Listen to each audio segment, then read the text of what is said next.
मामला जो है, मसला जो है वो मणिपुर का है। मणिपुर के बारे में हम समझने की कोशिश कर रहे हैं कि आखिर राहुल गांधी वहां पहुंचते हैं तो यहां परेशानी बीजेपी को क्यों हो जा रही है।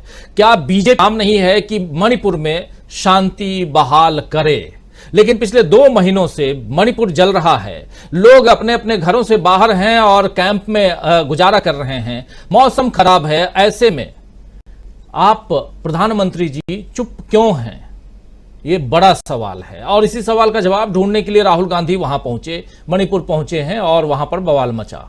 सुबह से लेकर के यही बताया जा रहा था कि अब राहुल गांधी को बैरंग वापस आना पड़ेगा, लेकिन राहुल गांधी वापस नहीं आए। वो इंफाल से फिर हेलीकॉप्टर के जरिए पहुंचते हैं उन कैंपों के में जहां पर गुजर बसर कर रहे हैं वहां के लोग, वहां की जनता जो है वो जो परेशान है।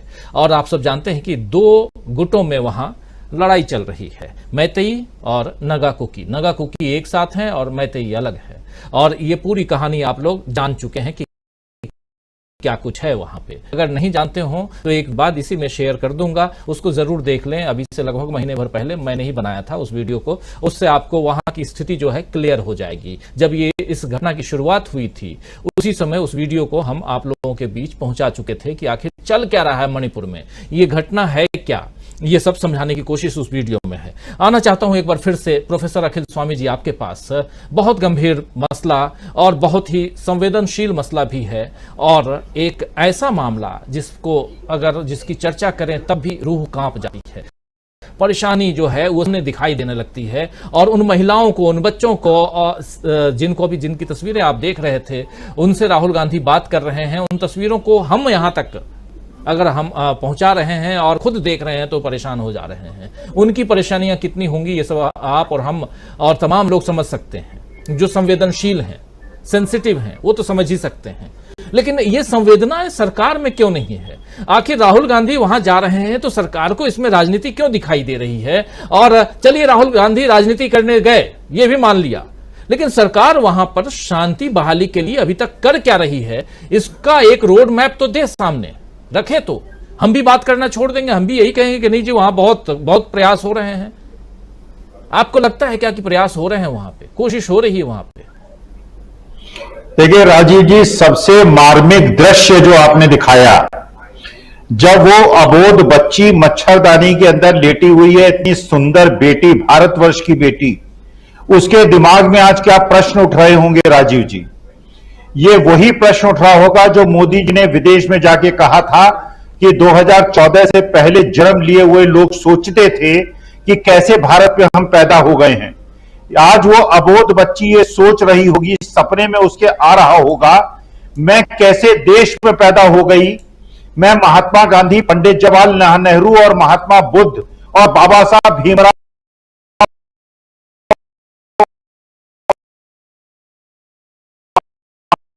देश की इतनी उन्नति यहां एक मच्छरदानी में ले, मेरी मां, चाची और बुआ और मातृशक्ति बाहर संघर्ष कर रही है खाना खाने के लिए। आप सोचिए उस बच्ची के दिमाग में। और मैं विश्वगुरु से पूछना चाहता हूं, तथा कथित विश्वगुरु से पूछना चाहता हूं, ये अबोध बच्ची और वो जो वहां बेटियां जिनके साथ राहुल गांधी मिल रहे हैं, क्या ये इस देश की बेटियां नहीं है? क्या ये इस देश की मातृशक्ति नहीं है? क्या इस देश की मातृशक्ति केवल उत्तर जो हिंदी भाषी प्रदेश हैं वो हैं? क्या आप अपने देश को भाषा के आधार पर, चेहरे के आधार पर, नस्ल के आधार पर बांटना चाहते हैं? इस देश को तोड़ना चाहते हैं?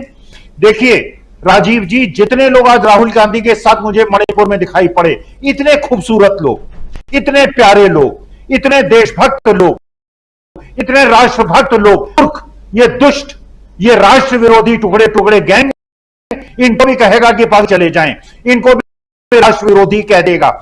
ये राष्ट्रभक्त लोग हैं। सब में हो रहा है, जो नागालैंड में हो रहा है, जो मणिपुर के अंदर हो रहा है, अरुणाचल में हो रहा है, ये सबसे खूबसूरत लोग हैं। आनों को वहां भाषा के आधार पर बांटते हैं। अपना दूध उनके यहां जाके उनके जो दुग्ध केंद्र हैं उनको बंद कराने का प्रयास करते हैं। हर जगह गुजरात को थोपने का प्रयास करते हैं। मणिपुर और नॉर्थ ईस्ट को आप जलाने का प्रयास करते हैं। लेकिन नॉर्थ ईस्ट हमारे देश का सबसे प्यारा भाग है, भूभाग है, और इस देश को हम उन्हें एक संदेश देना चाहता हूं राजीव जी, आपके इस चर्चा के माध्यम से। आप हमारे बच्चे हैं, आप हमारे भाई बहन हैं, हम उत्तर भारतीय लोग, हम हिंदी भाषी लोग आपको अपने बच्चों की तरह मानकर अपनी जान की कीमत पे आपकी रक्षा करेंगे। सत्ता को बदल दीजिए। सत्ता के बदलने के बाद 2024 के बाद इस देश में केवल शांति होगी, प्रेम होगा, सद्भाव होगा, कोई जाति विद्वेष नहीं होगा, कोई धार्मिक विद्वेष नहीं होगा। गोडसे को हम नहीं पनपने देंगे। महात्मा गांधी की विचारधारा। जी, राहुल गांधी वही कर रहे हैं जो महात्मा गांधी अगर आज होते तो करते, और बिल्कुल एक रास्ता है। राहुल गांधी जी, हर इंसान हमेशा नहीं होता है, एक न एक दिन उसे जाना है। हालांकि गांधी जी के साथ दूसरी कहानी आप सब जानते हैं, गांधी जी के नाम के साथ साथ गोडसे भी जुड़ा हुआ है। लेकिन काश गोडसे गांधी की राह पर चलता, नहीं चला, गांधी को खत्म कर दिया। लेकिन गांधी को खत्म करके भी गांधी के उसूलों को गोडसे ने खत्म नहीं किया, और यहीं से शुरू